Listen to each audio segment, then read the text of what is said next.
Hi friends, welcome to SS academy. இந்த வீடியோவில் நம்ம என்ன பார்க்க போகிறோம்னா SSC GD previous year questions தான் அனலைஸ் பண்ண போகிறோம்.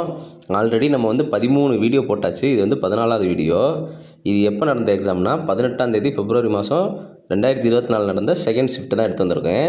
இதில் ஒரு 10 ஜென்ரல் நாலேஜ் டாபிக் கொஷின் தான் எடுத்து வந்திருக்கேன். இது என்னென்னு பார்க்கலாம் வாங்க. ஃபஸ்ட்டு கொஷின், பத்மபூஷன் விருது பெற்ற லால்குடி ஜெயராமன் கீழ்காணும் எந்த இசையுடன் தொடர்புடையவர்? ஸோ இந்த கொஷினுக்கு ஆன்சர் என்னென்னா ஆப்ஷன் ஏ, கர்நாடக இசை, அதாவது கர்நாடிக் சாங்னு சொல்லுவோம். இதில் தான் ஸ்பெஷலிஸ்ட்டு யார்? லால்குடி ஜெயராமன் அவர்கள். ஸோ இது பழைய கொஷின். இப்போ நீங்கள் படிக்கும்போது என்ன படிக்கணும்னா 2025 கொடுத்த முக்கியமான அவார்ட்ஸ் எல்லாம் படிக்கணும். ஏன்னா 2025 கொடுத்த அவார்ட்ஸை பற்றி தான் நம்மளுக்கு கொஷின் இருக்க சான்ஸ் அதிகம். ஸோ 2025 கொடுத்த மொத்த அவார்ட்ஸையும் நம்ம தெரிஞ்சு வச்சுக்கணும். அடுத்தது செகண்ட் கொஷினு, கீழ்கண்டவர்கள் யார் கலாஷேத்ரா என்ற அமைப்பை சென்னையில் தொடங்கினார்? அதாவது சென்னையில் கலாஷேத்ராங்கிற ஒரு அமைப்பு இருக்கும். இதை யார் ஆரம்பித்தாங்கன்னு கேட்டுருக்காங்க. இதுக்கு ஆன்சர் என்னென்னா ஆப்ஷன் பி, ருக்மிணி தேவி அருண்டேல். இவங்க தான் கலாஷேத்ரா அப்படிங்கிற அமைப்பை சென்னையில் ஓப்பன் பண்ணியிருப்பாங்க. அடுத்தது தேர்ட் கொஷின், ஹார்ன்பில் திருவிழா எந்த மாநிலத்தில் கொண்டாடப்படுகிறது? ஸோ இது எது கீழே வருதுன்னா ஸ்டாட்டிக் ஜிகே டாபிக்னு இருக்குது, அது கீழே வருது. இதில் இந்த ஸ்டாட்டிக் ஜிகேயில் ரொம்ப முக்கியமானது எதுனா இந்த ஃபெஸ்டிவல்ஸும் திருவிழான்னு சொல்கிறோமா, இதுவும் டான்ஸஸ், இது மட்டும்தான் ரொம்ப முக்கியம். இதுலேருந்து ரிப்பீட்டடாக கொஷின்ஸ் வந்துகிட்டே இருக்கும். ஸோ இந்த கொஷின் என்னென்னா ஹார்ன்பில் திருவிழா பற்றி கேட்டிருக்காங்களா, இது எங்கே நடைபெறும்னா ஆப்ஷன் ஏ, நாகாலாந்தில் தான் கொண்டாடுவாங்க. ஹார்ன்பில் திருவிழா எங்கே கொண்டாடுவாங்க? நாகாலாந்தில் தான் கொண்டாடுவாங்க.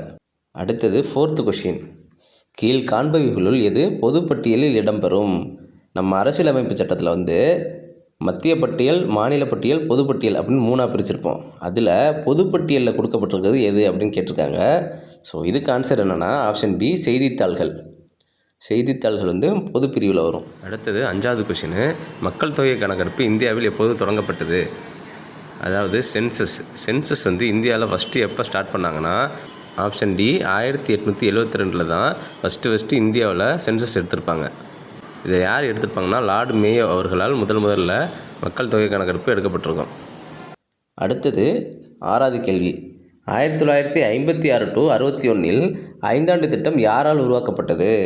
அதாவது இந்த 5 இயர் பிளானை பற்றி ரெகுலராக ரிப்பீட்டடாக கொஷின்ஸ் இருக்குது. எல்லா ஷிஃப்ட்லேயும் ஒவ்வொரு கொஷின் இருக்கும். ஆல்ரெடி நம்ம 13 வீடியோ போட்டிருக்கோமா, எல்லா வீடியோலையும் பார்த்தீங்கன்னா இந்த 5 இயர் பிளானை பற்றி ஒரு கொஷின் கண்டிப்பாக இருக்கும்.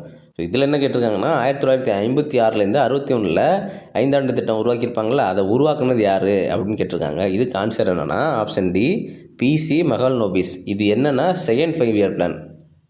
அடுத்தது 7வது கொஷினு, அடிப்படை கடமைகளை இந்திய அரசியலமைப்பு சட்டத்தில் இணைத்த சட்ட திருத்தம் எது அப்படின்னு கேட்டிருக்காங்க. ஸோ ஸ்டார்டிங்கில் நம்ம கான்ஸ்டியூஷனில் அடிப்படை கடமைகள், அதாவது ஃபண்டமெண்டல் டியூட்டிஸ் இருக்காது.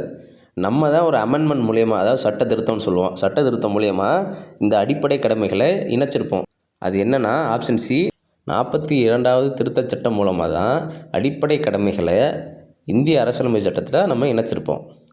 அடுத்தது 8வது கொஷின், பண்டித ராமாபாய் சரஸ்வதி அவர்களால் 1882ஆம் ஆண்டு உருவாக்கப்பட்ட அமைப்பு எது? ஸோ இவங்க ஆரம்பித்த அமைப்பு என்னென்னா ஆப்ஷன் சி, ஆரிய மகிழா சமாஜை தான் பண்டித ராமாபாய் சரஸ்வதி அவர்கள் 1882ஆம் ஆண்டு உருவாக்கியிருப்பாங்க. அடுத்தது 9வது கொஷினு, இந்திய ஹாக்கி வீராங்கனை சவிதா புனியா எந்த மாநிலத்தை சேர்ந்தவர்?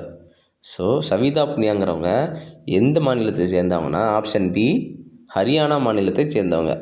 அடுத்தது 10வது லாஸ்ட் கொஷினு, கீழ்காண்பவைகளுள் எது பொருளாதார வளர்ச்சியை குறிக்கும் சிறந்த குறியீடு? அதாவது ஒரு நாட்டோட பொருளாதார வளர்ச்சியை குறிக்கிறதுக்கு நம்ம எந்த குறியீடை யூஸ் பண்ணோம்னா ஆப்ஷன் சி, மொத்த உள்நாட்டு உற்பத்தி, ஜிடிபின்னு அதிகமாக கேள்விப்பட்டிருப்பீங்கள, அந்த ஜிடிபி தான் இது, கிராஸ் டொமஸ்டிக் ப்ராடக்ட். இதுதான் ஒரு நாட்டோட பொருளாதார வளர்ச்சியை நிர்ணயிக்கும் ஒரு குறியீடு. அவ்வளோதான் ஃப்ரெண்ட்ஸ், 10 கொஸ்டின் கம்ப்ளீட் ஆகிடுச்சு. நமக்கு எஸ்எஸ்சி ஜிடிக்கு எக்ஸாம் எப்போ இருக்குன்னு சொல்லிட்டாங்க. எப்போ இருக்குது? பிப்ரவரி மாதம் 20ஆம் தேதிக்கு மேலே எக்ஸாம் இருக்குன்னு சொல்லிட்டாங்க. ஸோ உங்கள் ப்ரிப்பரேஷனை இன்னும் கொஞ்சம் ஹெவியாக்குங்க. நம்ம நிறைய நாள் இருக்குன்னு எக்ஸ்பெக்ட் பண்ணோம், சடனாக வருது. ஸோ நீங்கள் டைம் வேஸ்ட் பண்ணாமல் நல்லா ப்ரிப்பேர் பண்ணுங்கள். Okay friends, all the best, thank you.